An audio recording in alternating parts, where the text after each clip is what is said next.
We are here with another episode of the Shoot the 60 podcast. I'm sorry if I sound a little tired, but we already recorded one episode before this. Guys, we have lives outside of this podcast, okay? Yeah, so I'm a little tired. But anyway, I guess this is the perfect time to get into the topic, though. Yeah, I'm ready. So, I don't know. Like I said before in a previous episode, a lot of people be like, hey, this is a great like true crime pod and stuff like that. Mm-hmm. But I just want to take the time to emphasize again that we're not necessarily specializing in true crime. I think like a lot of the shit we talk about just so happen to involve criminals and crime. Yeah. But I mean, to be fair, crime can be interesting though. You It know, can be like interesting. you'd be surprised what's like illegal until you hear about it. We were just talking about that. Like, Yeah. So, but anyway, to bring it back, today's episode is going to be about a very famous and notorious criminal, dare I say. But I think what's so funny is that like he's like the most well-known unknown guy ever. Like this person has no identity. We know nothing about this person other than like a few physical attributes, whatever the case may be. But I'm talking about the legendary D.B Cooper. I don't know who that is. D.B Coop. Now, I'm going to just go ahead and say for the record, like, this may be like a particular type of interesting. Like, you might finish this episode and be like, that was cool, but like, I was expecting like some mind blowing. Like, he held up a bank. Like, Well, from what you told me earlier, the little bit of thing you did tell me, it sounds interesting. yeah, nah, like it definitely is. Like, it's I think it's worth like talking about for real, and it's a reason that like people still do talk about him because like the case is just really interesting. Like, especially because I feel like I don't know.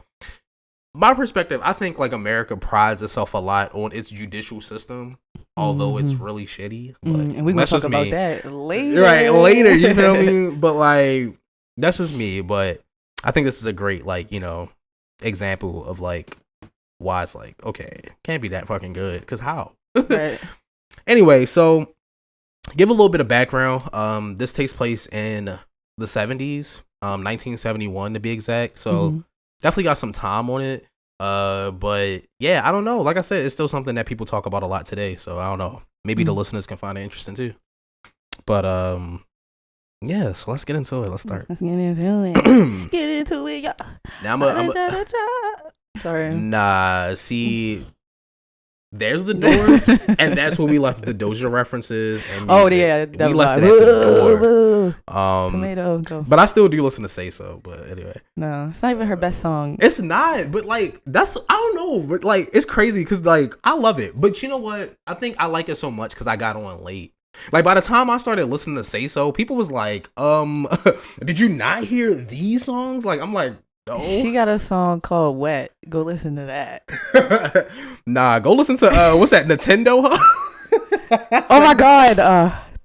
How'd it go? Yo, I forgot, but the beat was like like crazy, yo. Yeah. Can I get a hell yeah? Like she was in that booth geeking, but like I missed that. yeah, y'all gotta check that out, yo. But I might just plug it at the end, like literally just for like shits and giggles. But anyway, let's take it to 1971 though, right? Okay. And you know I gotta put my narration voice on too. Let's get into it. So November 24th, 1971, Dan Cooper. This is air quotes for people that are just listening. He bought a $20 one-way ticket on Northwest Orient Airlines with cash for flight 305 from Portland, Oregon to Seattle, Washington. Cooper was described as a white male in his mid-40s, wearing a business suit and a black rain-type overcoat, brown shoes, white shirt, black tie. Like, pretty much just your standard just suit. You know what I'm saying? Like, imagine, like, how F.B.I. guys look in the movies. Like, that's pretty much just what he looked like, right? Men in Black. Exactly. He carried a black briefcase and a 12x14 paper bag. Before takeoff, Cooper, who was seated in 18C, he ordered a bourbon and soda. You know what I'm saying? He was trying to get a little tipsy on the ride. But that's because shit was about to pop off. So the plane took off a little after 3 p.m., at which time Cooper handed a flight attendant a note. And then the attendant put the note in her pocket, to which Cooper said, Miss, you better look at that note. I have a bomb, end quote.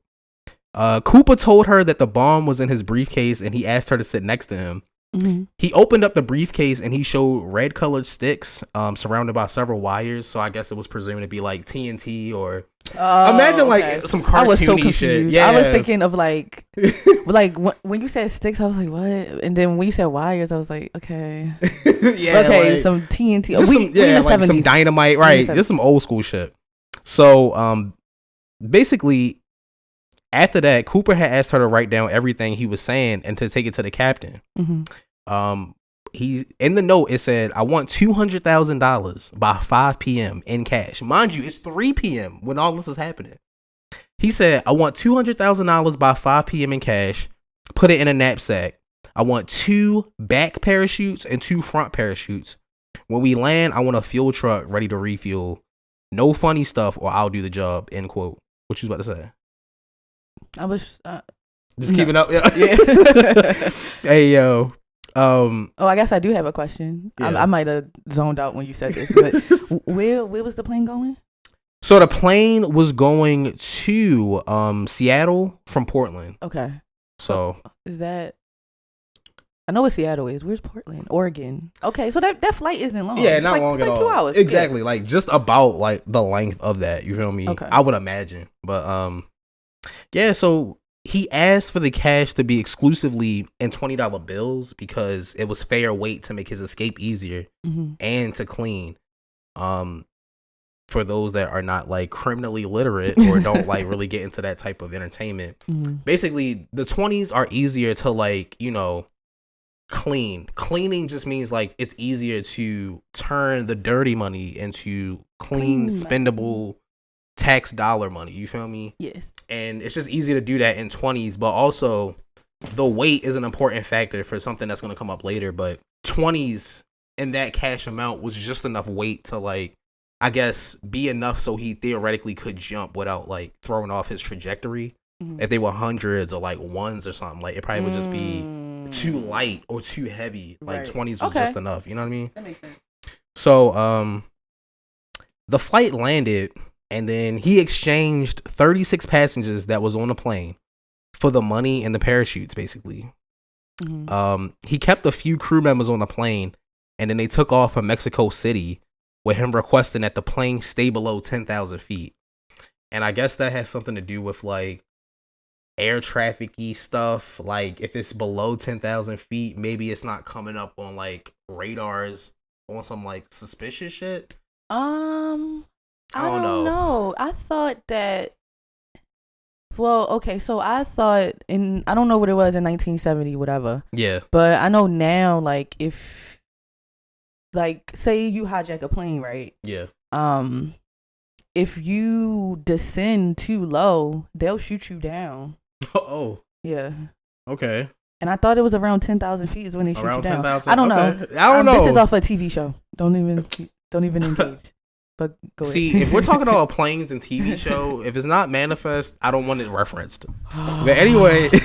Let's not even get into manifest. Show was ass. Yo, stop. Last season was ass. I'm sorry. I'm gonna just say the ending, right? The ending. But during the second flight, he put on a pair of dark sunglasses that have become popular amongst any images we know of him. So if you see any like images of like D.B Cooper anywhere, most times it's just gonna be like this. And I'm gonna show you a picture. Okay. It's just gonna be like this white guy, dark shades, clean cut. So anybody. Like literally just super like, yeah, just vague as hell of an appearance. But yeah, so anyway, around 8 p.m. now it's around 8 p.m. The plane was between Seattle and Nevada. I'm assuming that they got to go this way to get to Mexico City. Cooper jumped out of the plane's back door, leaving just his black clip-on tie. He jumped out the back door of the plane while it was in air. Yes, yo. Okay. So the FBI was able to extract DNA from it, the black clip tie that he left on the plane after he jumped. This launched the investigation, with the case formally being called NORJAC, which was an abbreviation for Northwest Hijacking. They searched the plane thoroughly and took specific interest in the $20 bills due to all of them having specific serial numbers starting with L. So I guess like whoever it was that was like actually giving him the money or whatever, I guess they like purposely gave him specific bills that way they could backtrack it. Like, okay, the serial number of that $20 bill is L blah blah blah blah blah blah blah blah. But these serial numbers are only linked to the bills that was given to D.B Cooper. You know what I'm saying? Yeah. So that would automatically make you like suspicious, I guess. Yeah. Like, I don't know. Like, if the cops was to pull you over, and I'm just putting myself in 70s logic. Like, obviously, I have no idea. But, like, I would just imagine if the 70s you got pulled over or something like that. Let's say you got a water cache. They take it back to the station. They start looking at serial numbers. And, like, a few of them are linked back to the D.B Cooper 20s. Now, like, this is looking suspicious. Yeah. Like, I'm assuming that's why they did it. You feel me? Mm-hmm. Makes sense. Yeah. Because how else you going? That's the only way you could track. Literally, like, through the bills. So, in 1980... a young boy found a rotted package filled with bills that matched the ransom money's serial numbers, what we were just talking about.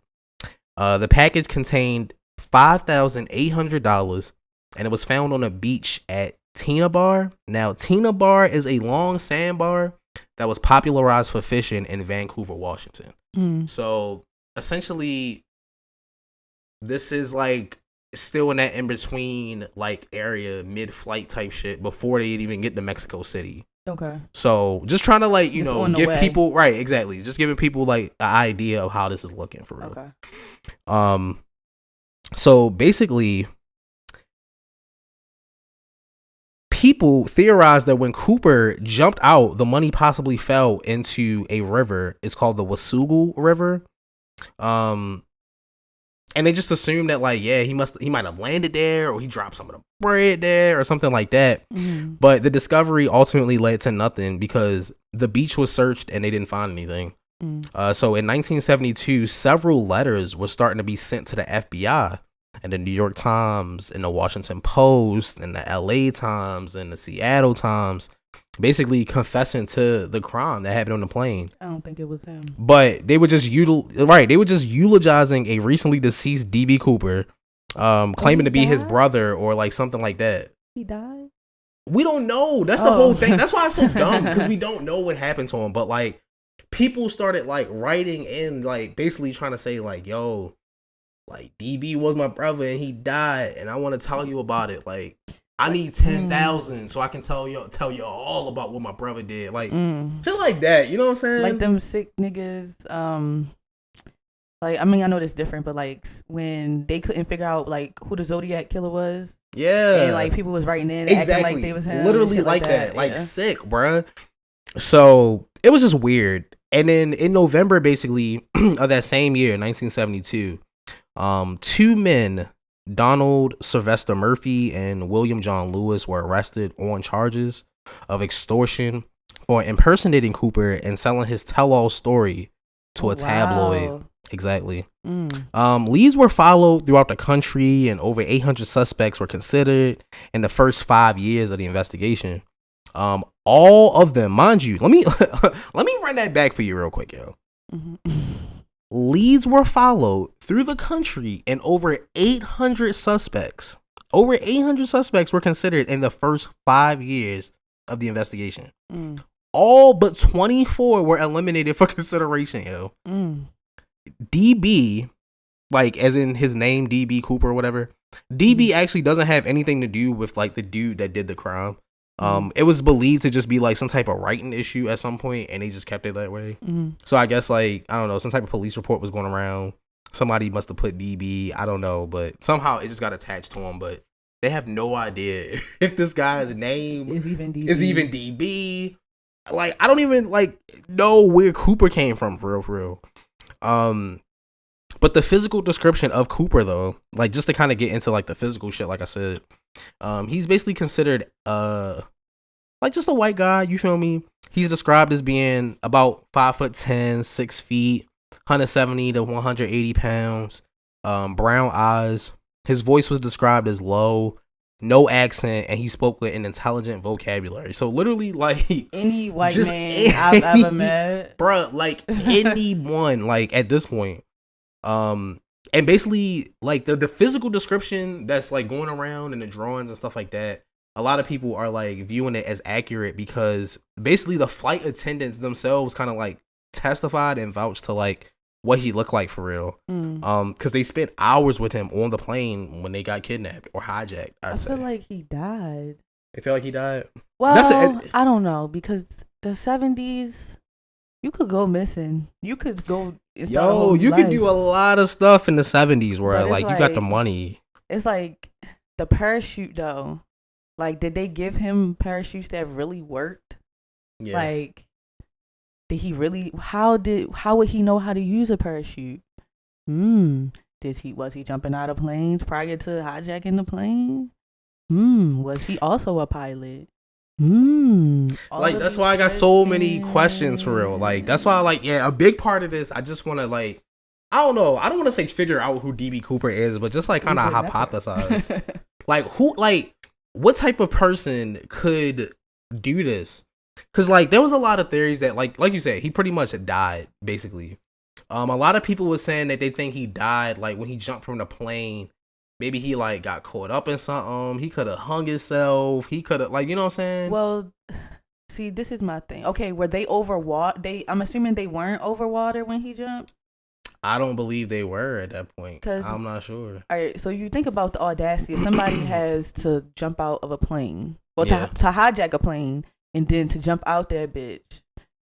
First of all, I didn't even know that they had front parachutes. I thought it was just on the back. I ain't gonna lie to you. Yeah, when I was like doing the research, I'm like front and back. Whoa. So that's obviously somebody with knowledge of parachutes and jumping out planes. So and the fact that like that was his go-to and he asked for that like no hesitation, that just shows me that this is somebody who's done this before, who's jumped out of planes before. No, so that's the first thing I would look at.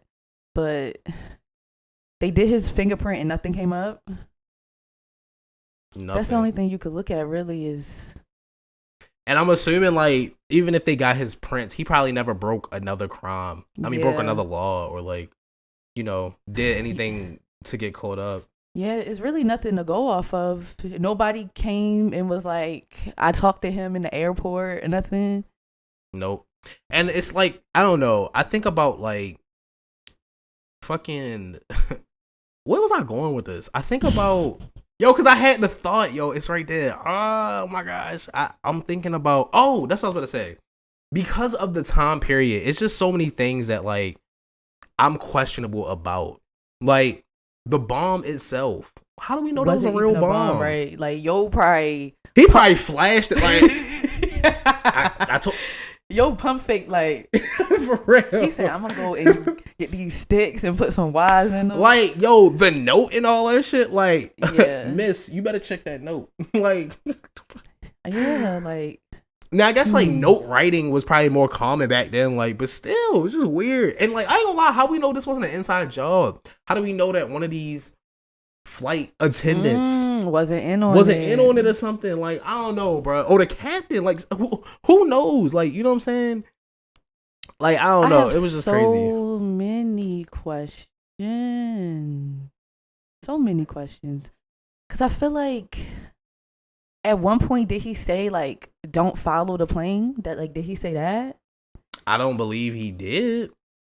Because think about it, and now that you bring it up, because they stopped so that he, one, could get the money and the parachutes, two, so they could refuel, and three, so he could drop the passengers off. And it's like, you know how smooth of a transition all of that had to be for him to manage to still get back into the air and leave. But we also got to remember it's in the 70s. Like, it ain't now. Like, now you not getting away with it. True.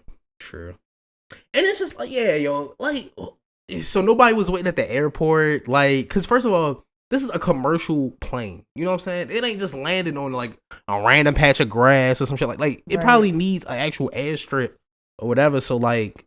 But, I don't know. I'm really trying to think. Okay, random shit, though. Based off, and, like, I got a few more details, but it ain't, like, important shit. Like, which is why, like, I kind of just led into this. But, like, do you think race plays a factor in this? Talk to me. Yeah, race always plays a factor. Talk to me. I mean. Talk to me. I don't know what the airports looked like in 1970, whatever. Yeah. But also, niggas is not jumping out of planes. Nah. Like, niggas is not going to skydive. I mean, niggas doing it now, but niggas is not doing Back it in then. 1970. Like now. Yeah, he could. Yeah, like you said, like I don't know. It's just too many questions. Like, could he be a pilot? Could he, Yeah. a former one? Like, he's definitely within. Like, he's jumped out of a plane before. He has knowledge of that. He might be a fucking jump out of plane instructor. I don't know what he the might name be. is. Hey yo. Shout out to that. Shout out to Ron Browns for that classic. I'm jumping out the window. What is that? Jumping out the window? Yo, you know what? I'm gonna play it when we get off of here because we're not getting any strikes. But okay. That's a classic song, yo. Please let me know in the comments if you're hearing this. Do you know the Jumping Out the Window song by Ron Browns? Do you remember Ron Browns? Ron Browns is that was we getting A-Rap money. He was singing on the hook for right. Yo, he had a song that went like jumping out the window. But it was a banger. You feel me? You always be knowing like the little joints. Deep cut. Yo, I'm trying to tell you, yo. I wasn't in the club back then because I was a little shorty. But like, if I could get in the club, I'd have been turning up to that, yo. That was like that like 08 region. Yeah, I'd have been eating. I ain't gonna lie, yo. Okay, hold up, yo, because we going on a bit of a tangent, but I don't give a damn because we run the show. So aside from the D.B Cooper shit, give me one club era real quick. Like, if you could go back to any era strictly for clubbing, what era would it be? We're not talking aesthetics. We're not talking clothes. Strictly clubbing. Get in your party. Music? We talking music. We talking the scene. Like, what era would you go back to just to party? Like, if you could Studio 54, whatever era that was. Oh, you was trying to be with Basquiat and them I was. getting crazy. And I don't blame you because that sounds fun. Like, Studio 54 do sound 54, fun. Bro. It do sound fun. I don't know, maybe early 2000s. I feel like early 2000s just had bangers. Sweat dripping all over my body. Sweat dripping all over my body. Yo. When In the Club by 50 came out, like that probably was crazy. When Baby Boy came on, Baby Boy In the Club, no. Yo, that girl. It probably did go up. All right, it probably did go up. It probably did. And be for real, shake that thing. Yeah, that did go. Wait, that did go. Yo, Sean Paul had that whole era on lock, yo. Oh Hot my in here? Gosh. I was like, good gracious, ass is bone days. Chill, yo. It's too many bangers. It is, yo. It's See, too many. Yo, it is crazy because before I asked that, I didn't seriously consider the 2000s as like a major answer, but 2000s was crazy. That fucking like had me fucked up, yo. Like, I was like, yo, because like as we going over it, the 2000s was crazy. But stop. Nah, yo. But anyway, yo, just to check back because that DMX impression was crazy. Lil Kim, I'm sorry. If I was alive, well, wait, when did Lil Kim drop? What was the first album? Lord forgive me. I don't think we was alive then, yo. But the song, what she say? And then then you know Biggie bust them lyrically. Supreme bitch. Was they playing that in the club? Kill a nigga, but my nigga by any means, bitch. Was they playing that in the club though, or do you think they was? I don't know. All my they was playing. I can love you better. Hell yeah, I can love you. That shit did go. Or that motherfucking don't let that Faith Evans come on, yo. That motherfucking soon as they was not playing it in the club. That's crazy. You gotta leave with somebody at that point, yo. But anyway, everybody in the club. You got me going through all this. Right, yo. That's why I said, yo, like on some real shit. You got me really thinking about that 2000s era, yo. Like that. It was crazy club. You know what? And people been saying this era is the death of the clubbing, and I believe it, bro. Yeah, absolutely. Like, it's not even that. And you know, I love my people, love black people, but like I feel like all black clubs play is trap shit. I don't want to listen to trap shit for 3 hours. Like, I feel like you throw on a couple trap bangers that everybody know just to get niggas hype. It's like okay, but it's like okay. You playing trap? I don't want to hear that shit for 2-3 hours, bro. Right, like shorty grinding on me while ESTG playing. Like, come on, bro. Come on. It's not gonna happen. I know exactly what you mean. Like, bring back the club bops, bro. Like, let's be real here. We want to hear music, and bro, I think that's another thing. Niggas don't be dancing no more, bro. They don't be. That's like people be too cool. Everybody like this, bro. Like. Bruh, you could have did that in the house. Could have did it like in the house. You took 2 hours to get dressed to come to the club to get on your phone. Yeah, I feel like it's the phones. I feel like low key it's the DJs, kinda. Yeah. Cause when I go out and it's a good DJ, I literally have not been out and like it been like a good ass DJ. No, I'm lying. We went to a rooftop party that them DJs was good. Okay. I want to go to a boiler room, yo. Wouldn't that be crazy? Yeah, we gotta get back. D.B Cooper. All right. DB, but then back to tangents, cause like, sorry, yo. But anyway, okay. So just to wrap up DB story, basically the charges against D.B Cooper were air piracy, but that only had a 5-year statute of limitations. So as time went on and no suspects were found guilty, a grand jury indicted Cooper for a violation of the Hobbs Act. So I'm sorry, I don't mean to cut you off. What did you say? Air privacy? Air piracy? What's that? Yeah. I don't know. But I'm assuming it's just like you taking over a plane type shit. Okay. Like this, like I don't know. I feel like it's just like I don't know. Is that fuck it? I got a phone in my hand. You got a phone in your hand. But yeah, yo, let's see, yo, air piracy. Like I said, it just sounds like I don't know. She's a gun. Okay, aircraft hijacking. So they're just like kind of like they just changed the term exactly in however many. Just sounded fancy. But long story short, though, basically he was charged with air piracy. But like I said, that only has a 5-year statute of limitations. So as years went on and they didn't find any suspects, a grand jury just indicted D.B Cooper for violation of the Hobbs Act. Hobbs Act is a federal statute designed to prevent extortion and has no statute of limitations. So essentially, they charged him with something. It took too long to find him, so they charged him with something else. That way, in case they ever do find him for whatever reason down the line, he can still get charged with something regarding that crime, basically. Well, like, they wasn't trying to let y'all get off scotch-free, you feel me? He old as hell now. If he's alive, right? If he's alive. If he even survived. So, I'm a survivor.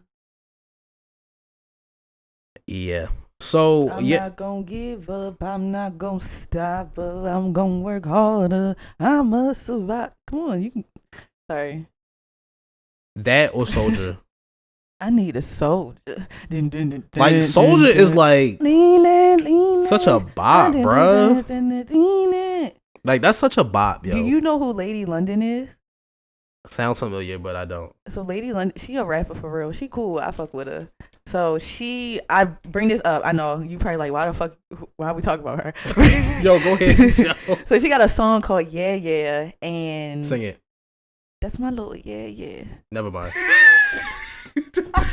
Never mind. But so okay, look. So the video is like very like, it's a portion of the video that's like Soldier. Like, remember the Soldier? Oh yeah. Like black and white and like okay. Don't play with Lady London because she got barred. You know what she said? No, I wasn't, yo. She said, what she said?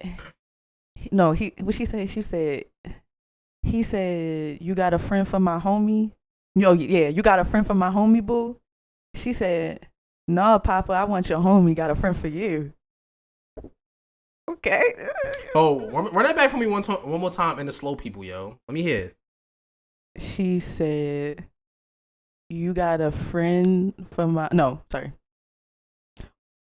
She said, he said, you got a friend for my homie, boo? No, Papa. I want your homie. Got a friend for you. Oh. I mean, it's like a win-win to me. Like, okay. Anyway. Chill.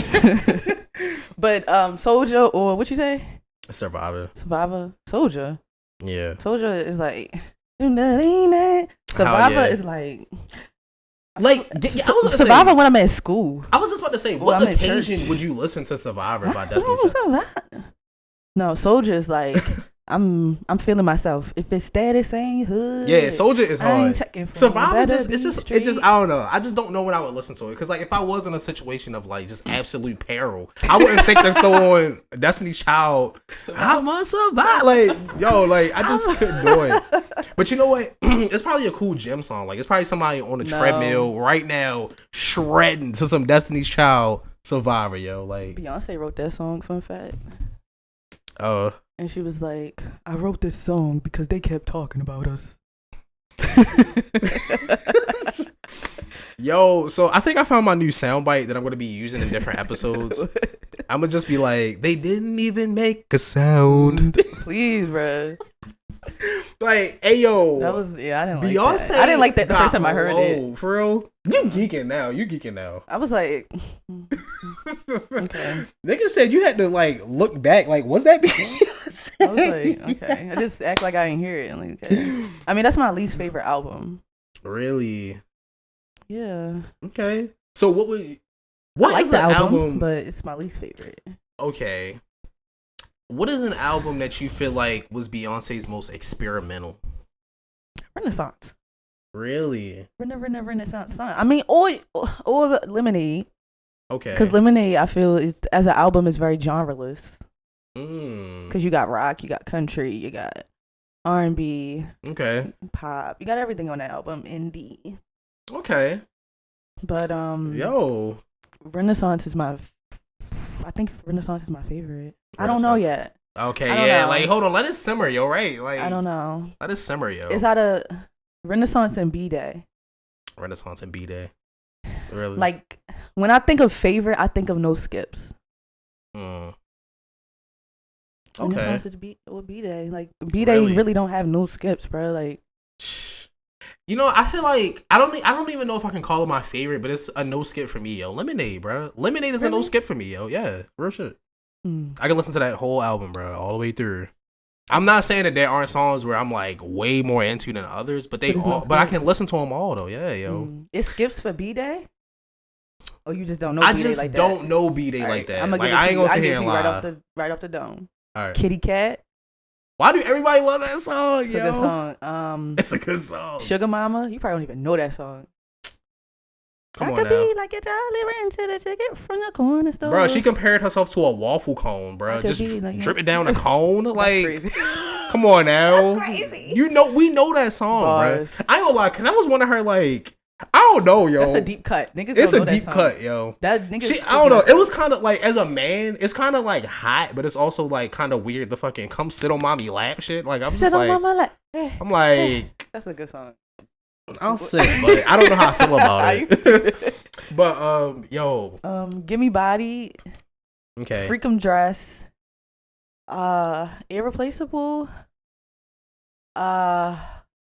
Resentment. Good song.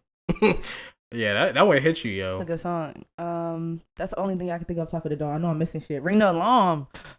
But I be damn. Yo, I seen the tweet. Yo, this shit would make me laugh. This shit would make you laugh, bruh. So in the fucking Destiny's Child, girl, bro, which is about Kelly Rowland. They said, right? They said, bro, why was Beyonce in this girl's face talking about she was in, bro, yelling in her face, talking about she knows she was. Beyonce do be yelling sometimes. Beyonce is a character, yo. Bro, Beyonce's a character. Did you see when Destiny's Child performed "Say My Name" like live, and it's a clip, and they like say my name, and Beyonce's like Beyonce, and they was waiting for everybody to say Kelly or Michelle. Yeah, she just kept saying say Beyonce. Like it was like, is Kelly and Michelle not dead? She said, "It's like nah." You heard what she said. Beyonce. If y'all want to say y'all names, y'all can say y'all names too. But bruh, Beyonce is a character, yo. But anyway. Nah, yo. Okay, so I'm not gonna lie. Is that it? That is it for D.B Cooper. It is not What's the Word Wednesday. It's not, but I also felt like DB was just an interesting tale, but it felt like it was still some cushion to like, you know, talk about some stuff. What happened? The light went out, guys. It's okay. Okay, you know, we still look good. Still look good. It's back on. Okay, hold up, yo. So this is something random. It's not a what's the word, but like, I don't know anybody that's gonna cut this episode off. But I think okay. I mean, hey, if you still here, yo, let me know, yo. Let me know. I don't know how you would let me know, but just like keep enjoying. But I can let you know from fucking statistics, the fucking shit. Hey, well then this just ain't for you. This just ain't for you. This is for the diehards. But okay. I was watching this video clip. I ain't gonna say from where or what it was about, whatever. But basically, the topic is the important part. Mm-hmm. How many times has a guy bought you a drink? And this is a layered question. So based on your answers, it depends on how I go. How many times has a guy bought you a drink while you were out at a bar? In your life. Who's counting? In your life. So this has happened that many times? Who's counting? You think bitches... Oh, I'm sorry. You think bitches... you think bitches go to the bar like, oh, he's number 3. Hold up, yo. I'm not counting. Hold up. I'm mad you said sorry and then proceeded to say bitches. I thought you stopped to correct bitches. But because I told my mom I was going to start watching my language on here, but you be... I'm sorry, yo. I don't mean to be getting a rise, but like, not so much that you Who's counting? No, okay. I don't know. It's happened numerous times. It's happened numerous times. Okay, that's what I was about to say. Counting. Not like a numerical value, but like you can say that that's genuinely something that like is common though. Yes. Okay. Cause like yo, but so I've had women buy me drinks too. Oh, who's done it more? This is not related to anything. I mean, men do it more, but I feel like I've had women buy me drinks like platonically. We not talking platonic? No, I don't know. We're talking, bruh. We're talking. Just get on with your question. What's your question? The question is like, how do you feel about drink buying culture for strangers? Like, thank you. That's it. Yeah. Do you feel like that's a cool thing, or do you feel like I've bought drinks for strangers. Okay, but like, what was your end goal? Like, just because that was what you wanted to do, you didn't have a goal? No. See, I think that's the problem for me. Yo. I don't really see the point, bro. Like, I've met people in line and on both sides. Like, I've met people in line and been like, "Oh my god, you cool," and I might buy them a drink. And I've also been in lines and people be like, "Oh my god, like when we get inside, I'm gonna buy you a drink." Like, it just is what it is. See, it's usually if somebody that's cool. That's I've also had men buy drinks and not expect anything. Like, oh, like you want a drink and just keep going about their business. Right. See, I feel like, I don't know. I'm okay with buying drinks. It's more so I don't really know how I feel about drink buying as like an attention getter. You shouldn't receive a drink from me before you ever hear a word from me.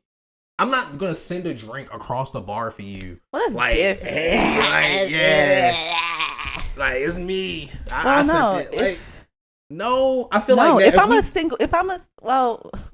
what we talk? What's the context? The context is you're single. Lady? Yeah, you're single. I'm a single lady, and I'm at the bar by myself, and somebody send over a drink. Yeah, or you single, and you see somebody that you think look good. Are you gonna send a drink over there, or would you like spark the convo, then get the drink? See, because I feel like that's different. Like, I wouldn't send. I don't know. I don't think you should expect anything when you send a drink. Like, if you expect anything, then I don't think you should either. I completely agree. I don't think you should expect anything. I just think, I don't know. But I'm not gonna lie. If I'm single and I see somebody at the bar that look good, and I'm like, ooh, I want to send them a drink. I don't expect anything, but that don't mean I don't want it. And see, I just feel like that. I don't know, yo. Drink buying. I just feel like you could still get what you going after right there by just saying hi first. Well, first of all, I'm gonna say hi. Me personally. You gonna say hi after the drink? No. Oh, that's what I'm saying. Like, you're not gonna get the drink you're not gonna get the drink as the icebreaker. Like, well, it just you're depends. not gonna walk up like, hey, so that was me that bought you that lemon drop, and I really got it because I just wanted to, have them. Like, you're not gonna, like, I don't know. At least me, I just feel like I'm not single, so I don't know. Anyway, congratulations. But for my single listeners, and I'm not a single speaker, I'm just saying what I will say is, like, I don't overthink it. So I do what I feel. Okay. So if I'm in a moment and like you keep looking at me, I'll be like, they keep looking at me. Let me talk to them. But right. I'm very much a walk up and talk type of person. Okay. If I got a little liquor in me. Well, guys. Too bad Mo's not on the market because you guys could have had a free drink. But we're gonna wrap this up. It's like, hey yo, but she'll be down Rotos tonight if you guys want to catch her around 8. It's like, I did not go to no damn Rotos. I will be down Rotos and Mobies. If you guys want to see me down there around 8ish. Actually, wait, it's way past 8ish. Be down there like 10ish. Thank y'all for listening. Right. We fuck with y'all. Follow us on Instagram. You can follow me at Mo the Only One. You can follow Flim at Lost Boy Flim. Everything gonna be in the description. I'm just a human being. And not human being. Human being. All right, bye.